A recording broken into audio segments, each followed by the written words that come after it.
آیت نمبر ہمارا ہے 31 سورہ مائدہ۔ پھر اللہ نے ایک کوے کو بھیجا جو زمین کھود رہا تھا تاکہ اسے دکھائے کہ وہ کس طرح اپنے بھائی کی لاش کو چھپا دے، اور وہ کہنے لگا ہائے افسوس، کیا میں ایسا کرنے سے بھی گیا گزرا ہو گیا کہ اس کوے کی طرح اپنے بھائی کی لاش کو دفنا دیتا۔ پھر تو بڑا ہی پشیمان اور شرمندہ ہو گیا۔ کیف یواری سوءۃ اخیہ قال یا ویلتی اعجزت ان اکون مثل ھذا الغراب فاواری سوءۃ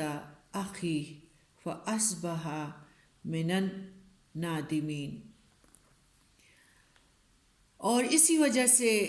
من اجل ذلك كتبنا على بني اسرائیل انه من قتل نفسا بغیر نفس او فساد في الارض فكأنما قتل الناس جميعا ومن احیاها فكأنما احیا الناس جميعا ولقد جاءتهم رسلنا بالبينات ثم ان كثيرا منهم بعد ذلك في الارض لمسرفون۔ آیت نمبر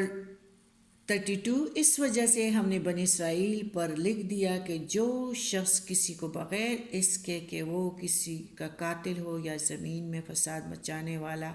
ہو قتل کر ڈالے تو گویا اس نے تمام لوگوں کو قتل کر دیا۔ جو شخص کسی ایک کی جان بچا لے اس نے گویا تمام لوگوں کو سب کے سب کو زندہ کر دیا۔ اور ان کے پاس ہمارے بہت سے رسول ظاہر دلیل لے کر آئے، لیکن پھر اس کے بعد بھی ان میں سے اکثر لوگ زمین میں ظلم اور زیادتی اور زبردستی کرنے والے ہی رہے۔ آیت نمبر کا ترجمہ اس طرح ہے، ہمارا جو ہے 33۔ انما جزاء الذین یحاربون اللہ ورسولہ ویسعون فی الارض فسادا ان یقتلوا، اور ان کی سزا جو اللہ سے اور اس کے رسول سے لڑے اور زمین میں فساد کرتے پھرے یہی ہے کہ وہ قتل کر دیے جائیں یا سولی چڑھا دیے جائیں یا مخالف جانب سے ان کے ہاتھ پاؤں کاٹ دیے جائیں یا انہیں جلال وطن کر دیا جائے۔ یہ تو وہی ان کی دنیاوی ذلت اور خواری ہے، اور آخرت میں ان کے لیے بڑا عذاب ہے۔ إِلَّا الَّذِينَ تَابُوا مِن قَبْلِ أَن تَقْدِرُوا عَلَيْهِمْ فَاعْلَمُوا أَنَّ اللَّهَ غَفُورٌ رَحِيمٌ۔ ہاں جو لوگ اس سے پہلے توبہ کرے، یعنی عدالت میں بھی پیش نہ ہو، حاکم کے سامنے بھی نہ لائے جائیں، اور اس سے پہلے توبہ بھی کرے اور ان کا جو نقصان ہوا ہے اس کو بھی پورا کرے تو اور دل سے توبہ کرے، تو پھر ہے کہ ہاں جو لوگ اس سے پہلے توبہ کر لے کہ تم ان پر قابو پا لو تو یقین مانو اللہ بہت بڑی بخشش اور رحیم اور کرم کرنے والا ہے۔ ہمارے رب العالمین فرماتے ہیں یا ایھا الذین آمنوا اتقوا اللہ وابتغوا الیہ الوسیلۃ وجاہدوا فی سبیل اللہ لعلکم تفلحون۔ مسلمانوں اللہ سے ڈرتے رہو اور اس کا قرب تلاش کرو اور اس کی راہ میں جہاد کرو تاکہ تمہارا بھلا ہو۔ اس میں ہے کہ ناحق قتل کے بعد اللہ تعالیٰ نے انسانی جان کی قدر و قیمت کو واضح کرنے کے لیے بنی اسرائیل پر یہ حکم نازل فرمایا۔ اس سے اندازہ لگایا جا سکتا ہے کہ اللہ کے ہاں انسانی خون کی کتنی اہمیت ہے، اور یہ اصول صرف بنی اسرائیل کے لیے نہیں، اسلام کی تعلیمات کے مطابق یہ اصول ہمیشہ کے لیے ہے۔ انہوں نے فرمایا کہ ہاں قسم ہے اس ذات کی جس کے سوا کوئی معبود نہیں، بنی اسرائیل کے خون اللہ کے ہاں ہمارے خونوں سے زیادہ قابل احترام نہیں تھے۔ تفسیر ابن کثیر۔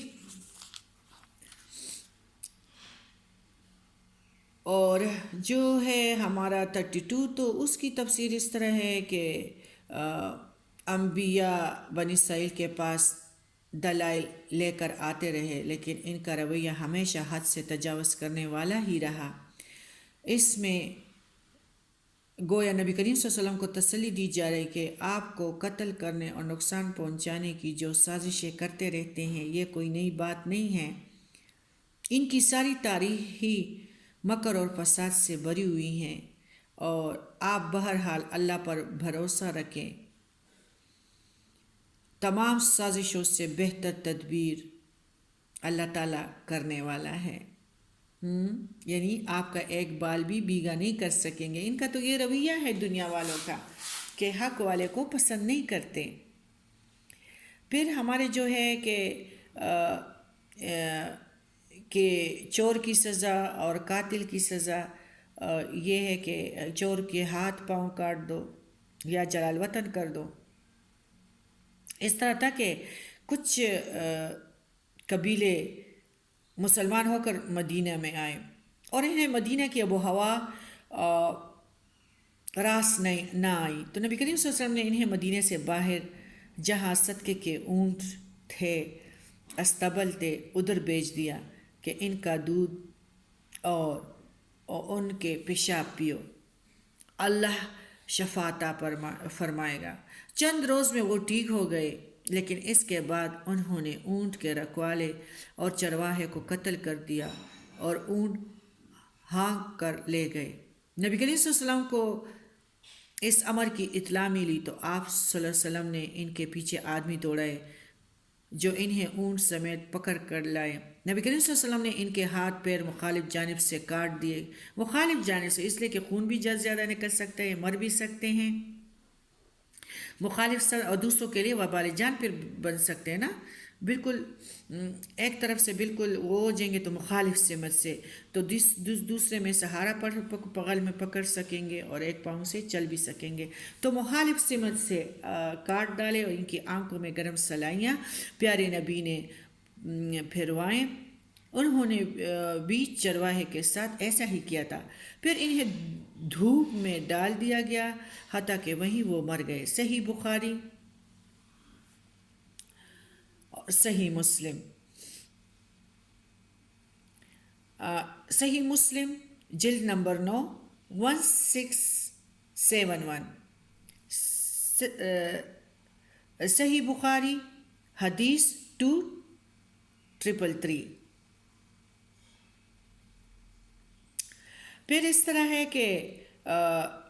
چلتے قافلوں اور افراد اور گروہوں پر حملے کرنا، قتل و غارت گیری کرنا، اغوا آبرو ریزی کرنا، 4 سزائیں ہیں اسلام میں۔ قتل و سلب جو کرے، دہشت گردی جو کرے تو انہیں قتل کریں اور سولی کی سزا دی جائے، اور جس نے صرف قتل کیا مال نہیں لیا اسے قتل کیا جائے، اور جس نے قتل کیا مال بھی چھینا تو اس کا ایک دایاں ہاتھ اور بایاں پاؤں یا بایاں ہاتھ دایاں پاؤں کاٹ دیا جائے، اور جس نے نہ قتل کیا نہ مال کیا صرف دہشت گردی کی اسے جلال وطن کر دیا جائے، یعنی اس کو ذلیل کر کے وطن سے نکال دیا جائے، اور گرفتار ہونے سے پہلے اگر یعنی وہ حکومت کے سامنے بھی نہ آئے اور وہ توبہ کرے، اسلامی حکومت کی اطاعت کا اعلان کرے تو پھر انہیں معاف کر دیا جائے۔